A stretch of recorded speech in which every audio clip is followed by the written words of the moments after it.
It's so fascinating. And then when we look at it from how we're looking at it here in the Path of the Fool, it gets even more interesting because now we're talking about, this concept of the underworld cycle and this rebirth cycle. And we're talking about how consciousness works, and you have these ebbs and flows, and you have these, hermits on the peak, and then you have the fool, and you have all of this. And now we're analyzing consciousness. I mean, this is where I find it gets even more exciting, because that's something that we can actually pin down and experience and understand for ourselves in real time. Oh yeah. Oh yeah. I mean, because we forget, we get lost in our own private lives and the ups and downs.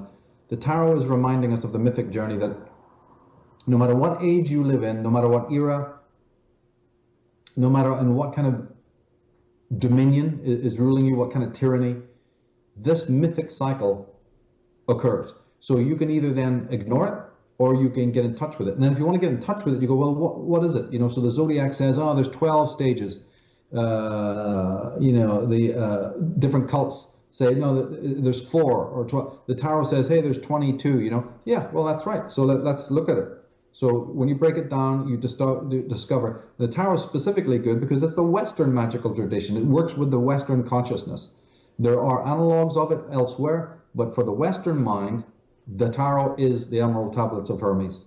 And it is it opens the door to the inner oracle, which, as I said, we must get in touch with, because all the other physical frontiers have been crossed, technically, mechanistically, and even in philosophy and so on. It's all been reached.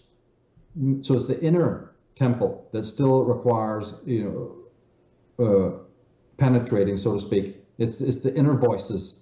It's the inner imagination that still requires negotiation.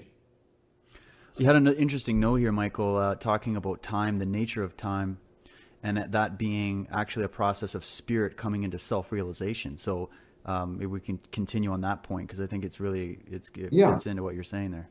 Oh yeah, because in every card we've been dealing with so far, especially since the Lovers, we've been dealing with time, and also time as desire, right? Time, the connections between time and desire, both in a mundane way, in a way that sort of entraps you, and also in a way, the more Hegelian way, that frees you. But yeah, the note I sent you was just so that we could bring out the idea that time equals spirit. So when we use that 4-letter word, time, we go through our whole life saying it, thinking about it, but in a very, very, very narrow way. Time, in the Hegelian aspect, in the context of what he was talking about, was that time is literally spirit in movement. And that means you in movement. You are the temporal being. So time and being are the same. Right? Where there is being, there's time. Where there's time, there's being. You can add desire in there as well, because it is a movement of desire. Remember, since the Wheel of Fortune, we've been saying that the underlying desire is for overcoming the emptiness within, right? The negation of the negation. So that creates a process that we then know as history of consciousness. Consciousness and history being basically two manifestations of the same thing. Blake would say they're two manifestations of imagination, the eternal imagination. And maybe we can get into what he meant by that a little bit later, but sticking with this concept right now of time is the process of that negation of negation. There's an inner emptiness, an inner void. We explained in the series how that void comes to be. And then there's the concept of filling that void again, right? And that's what time is. Time is the process by which we do that. And so Hegel's focus was on that process. And it's a process not just of individual minds, but the process of all mind, all consciousness. And in fact, it was because that he saw that this process we're talking about isn't the invention of an individual person mind, but it's under all minds. Oh, then we must be talking about God. We must be talking about spirit and Geist. Because everything else in life does have the hallmark, you see, of the individual. The individual can say, oh, this was created years ago by such and such a person. Or this is a concept that was dreamed up by such and such a guy. But he was looking at the fundamentals that transcend any individual thumbprint. And he found them. And of course, just because we haven't been taught it in school doesn't make it any less bloody valid for the whole world.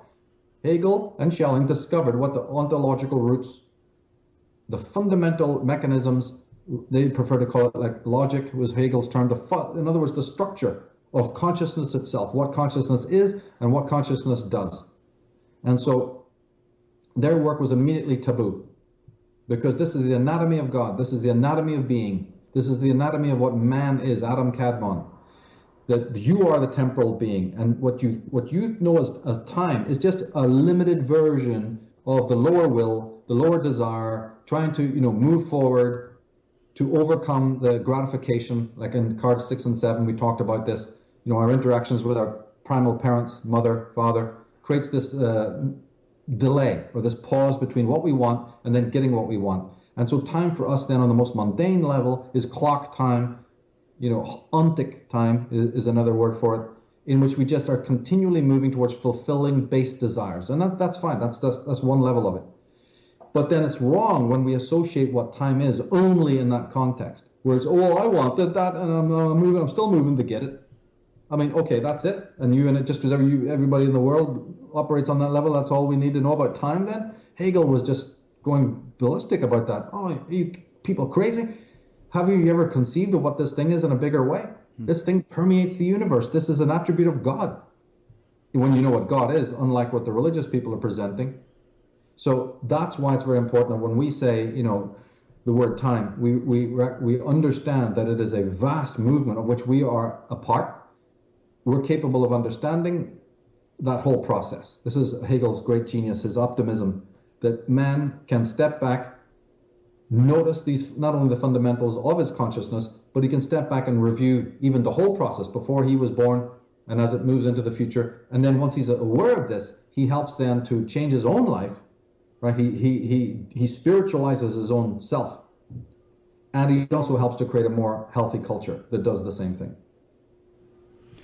Yeah, that's just so profound, and it blows my mind thinking about time. And I know there's so many different people, different physicists and different people talking about it and trying to understand the mechanistic properties of it. But it's always really in relation to our own perception. And I was even thinking about this concept in relation to nature, and looking at a tree.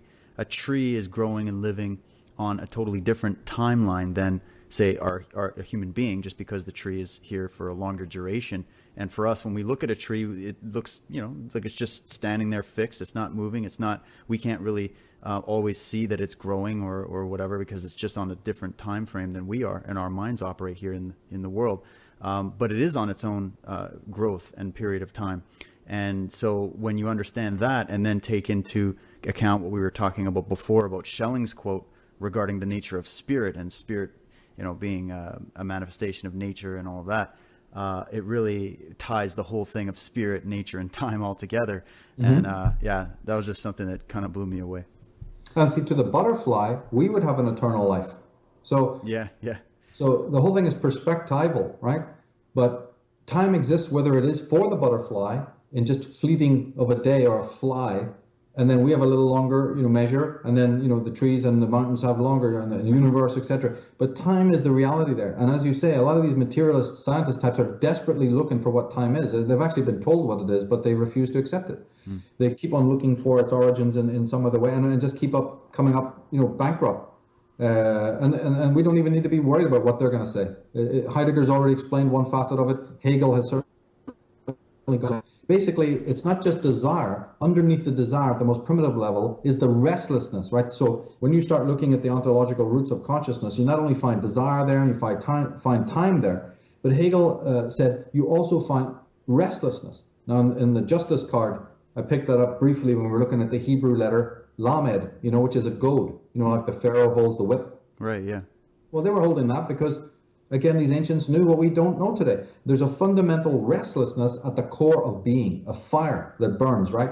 According to Jacob Boehm, there's the black fire, the black light, and then the white fire. Both of them are negotiating, you see, this primal emptiness. The white fire is eros. It's the restlessness to get things done, to create something, to self-realize, or what we would now use in modern parlance as becoming. So if you want to understand a Hegel or a Schelling, you just say being, which is a very, very, very abstract term. Being is becoming. So you can understand being the moment that you realize that it's synonymous with becoming. Well, what is becoming? Well, consciousness is becoming. Why is it becoming? Because it's restless. Why is it restless? Etc. We're dealing with all of these themes in our analysis of these cards. Now, where we are right now, though, right at the hangman, or moving forward to death, which will be up soon, it looks like there's moments of stasis. So you're talking restlessness and movement, but now we're seeing that, but we're also seeing, what could be the opposite of that, which is stasis. You'll get this wheel, and the wheel is definitely moving and vibrating. Look at that beautiful Thoth deck. That card is so stunning in its imagery. It's so much full of movement and electricity. But there's also this feeling of the hub of the wheel. Same with the hermit, same with the hangman, same even with death, right? There's a stasis involved. Isn't death a stasis? See, so the stasis is involved. Look at the devil card, where we'll be heading. So there seems to be these moments of also stasis or repose at very least. But the fact is that stasis just highlights the fact that there's the restlessness. That's the empirical fact. The trouble is we don't notice it in our lives, and we never trace that restlessness to its ultimate origins. The materialist doesn't bother with that. He won't even, if you ask him, he goes, what are you talking about restlessness? That's just you responding to the prods of the world. You're in the world. You're in the world of matter and other people, and so you're jostled around. Your mind is jostled just like your body would be if you were walking down a New York street. There's nothing more to it than that. But Hegel laughed that off in seconds and realized, no, there's a more primordial memory of an original wholeness. Then that wholeness gets lost, and then there's the need to restore that wholeness, and that is the origin of the restlessness that drives you forth into the world with new challenges and successes. But what the materialist fails to understand, and what Hegel and Schelling nailed it, is that you would not even begin that negotiation. You wouldn't even begin setting out to sea, in the perilous waves of experience, without the inner map. Even though you may not have it right there in front of you all the time, you have on an archetypal level the memory of wholeness, which then each individual, right, it's a little bit more precarious with neurotic people, but let's forget about them for a minute. In normal people, as children, we're able to go about in the world with a kind of confidence that intrigued Hegel.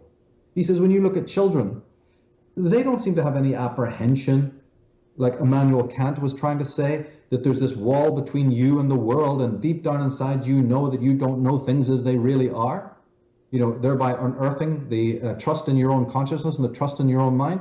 Hegel said that's nonsense. When you see people engaged in the world, they seem to do it with supreme confidence. They seem to do it with an elan. They seem to do it with a sort of ecstasy. It's only later on, for when they encounter obstacles and vagaries, that their will to encounter definitely changes, right, and may become a little bit more passive. But passivity is not the original engagement with the world. Joy, zest, almost a kind of knowing in a way is there, right? And certainly there's a rapport. The world invites you, it doesn't resist you, and the child goes out to meet it with a great deal of aplomb, with a great deal of confidence, right? So all of this is important to note. So he said that comes from somewhere. It's earlier, because you have this template of wholeness within you, that the materialist, suddenly when you're talking about this, his back is turned and he's busy with something else and just wants to laugh you off. And I go, yeah, we'll talk about that later, as they're hurrying to find an excuse to not bother, going into that area. But the reason why we can go forward to any kind of challenge or any kind of successes, any kind of conquest, whatever, is because we already know on a more primordial level how to negotiate the world, And another thing that Hegel would have said about this is, that's why when you fulfill the process he's talking about, right, which is ultimately the journey towards self-consciousness, it is always likened to a circle, because the circle sets out and then comes back. And when the circle finishes, guess where it is? At the beginning again. So always Hermeticists, not just him, but Blake and Jacob Bohm and Meister Eckhart, Nicholas Cusa, all of these people love the symbol of the circle. There's other similar there's other similar symbols that do as well, like the Ouroboros, and even as we'll see when we deal with card 14, the cauldron that this angelic figure is working with. The cauldron also works well as a symbol of this circularity, right? But basically just a simple circle. When it ends, it's back at its beginning. That intrigued people like Hegel. They thought it was magnificent. And then they start to, extrapolate that. And, one last thing about the restlessness is that it's not only found in humans. Like you were talking about the trees there, right? All things are changing. So Hegel looked at that and goes, I'm a man who's looking into the deepest, I've got the strongest telescope, or it's actually more of a microscope, not to look to the stars, but to look to the deepest parts of being. And what do I find there? I find this restlessness, but I also find this change. If there's one statement that is absolutely objectively true about everything that exists, is that it all changes. And so he noticed that fact about reality and about consciousness, right? He also knew why humans want to think of things as static. We break things up into little moments of stasis. Well, there's various reasons, why we do that. Most of it's just for security. And as I said, a lot of it's from the malignant culture that forces us to think of things as stasis.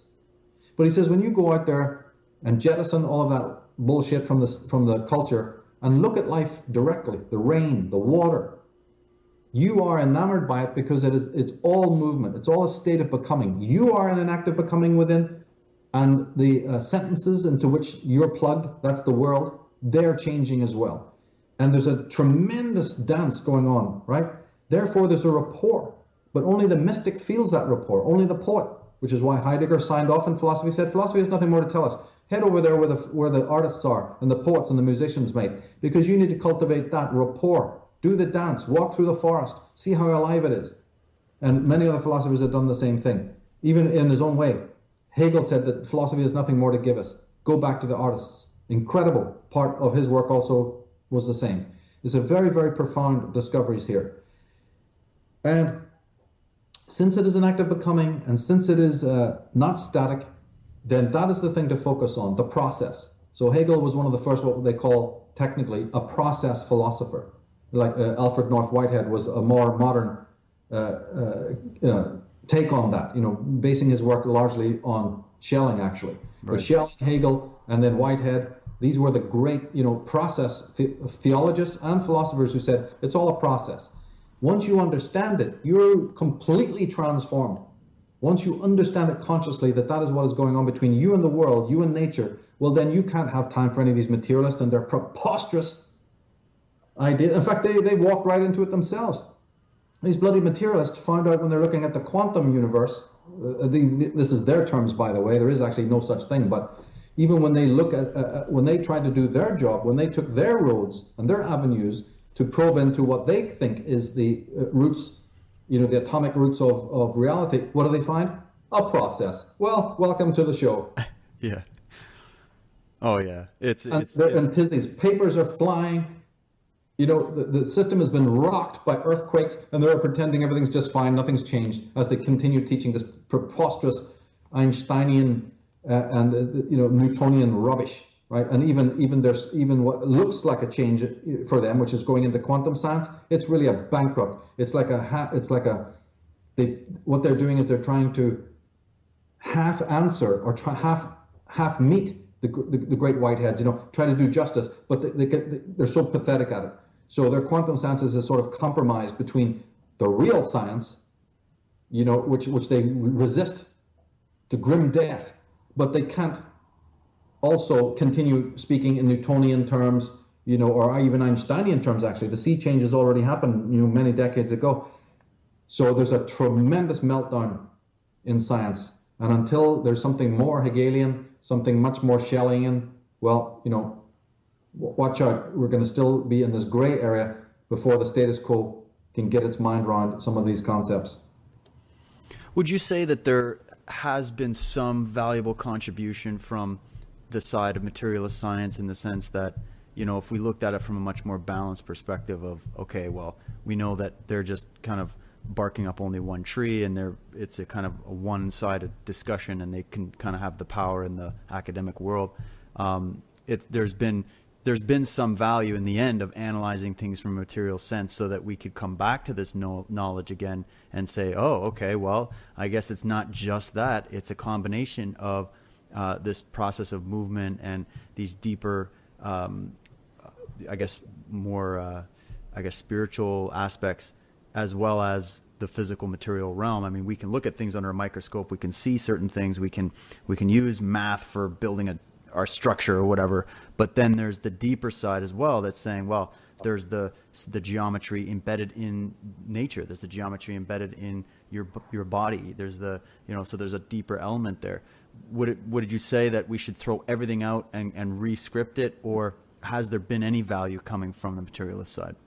Well, there is a case to be made for what you're saying. And if you're very generous, you can make that case. I'm not diplomatic in this, never have been, because I am myself a mystic. And therefore I know what's been lost by going down into those positivistic routes. It's made more poignant for mystics, more sad, more terrible, when all of the champions of materialism and positivism came out and said that they were wrong. And this is an actual fact, by the way. So that is just extraordinary, right? To have then had decades of this positivism. Right. Okay, there's some beautiful moments that counterbalanced it all. Heidegger being, I'd say, top of the list, even greater than Hegel in that.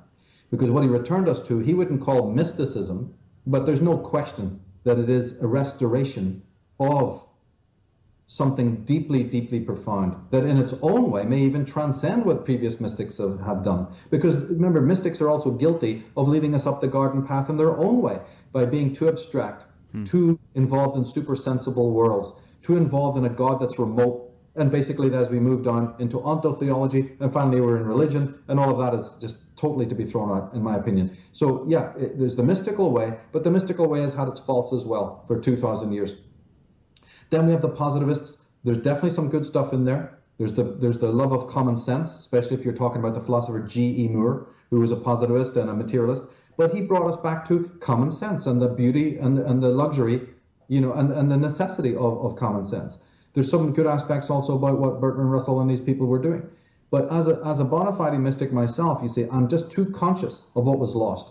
So, I grew up in the Steiner world. I grew up in the Krishnamurti world. I was studying Blake from the time of about 4 years old. I mean, I know that sounds weird, but it's true. So, not that I understood him, of course, I might add.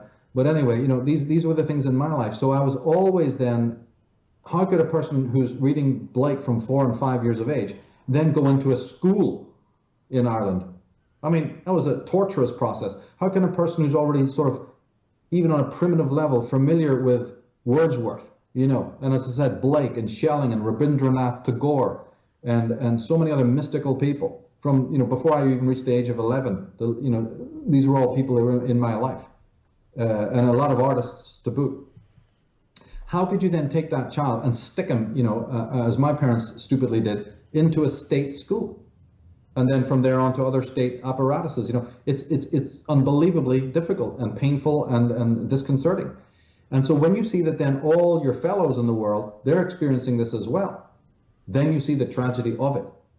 And then, as I said, it becomes more poisonous, more hideous when you find out that, wait a minute, all those ideas that they were even exposed to now turn out to be ridiculous. Rupert Sheldrake can shoot them down in one lecture of 45 minutes. Right, yeah. Richard Tarnas, right, and whoever else we want to mention, even your Greg Bradens and your who's the one I'm really thinking of, Bruce Lipton, Nassim Harriman, yeah, all these guys. Nazim, 2.5 minutes, and they've devastated your lives. Of course, then you want to say, oh my God, we do need some rescripting to go on. Doesn't mean that there won't be some elements that can be retained. But see, those elements within positivism or materialism or pragmatism that you want to retain, even within existentialism, hell, what do you know? They came from the earlier metaphysical school anyway. Right, yeah. The disingenuous bastards stole it from the earlier guys anyhow. So of course you're going to retain it, because it was always good to go. It always floated. But the stuff that sinks down to the whale droppings, well, that's already happening. And I've predicted, that there's going to be a sea change in science. It's going to happen so gradually nobody will notice it as they start co-opting what the mystics have been saying. There's already evidence of this, by the way. But there's going to be even more radical, fundamental changes, and I'm just waiting to see it. I see little glimmers of it. But, it hasn't quite reached the mainstream yet, but it will, in which all these Schellingian ideas, Hegelian ideas that we're talking about, and even the ideas of Walter Russell, right? Oh my God, we're going to see them being co-opted by the system, whether that's for good or bad, an individual really can't say. But they're going to start doing it in various schools of science that are already raising their heads. Very small pockets, but it's out there. It's out there. One day we can maybe even do an interview on it. I have a lot to say about it, but I don't want to say about it now. But there's definitely schools within the scientific world. I feature a lot of these on my Schelling Zone website, so if people want a primer on this, they should go over to my Schelling Zone website and check out the links and the research there, and you'll see what I'm talking about.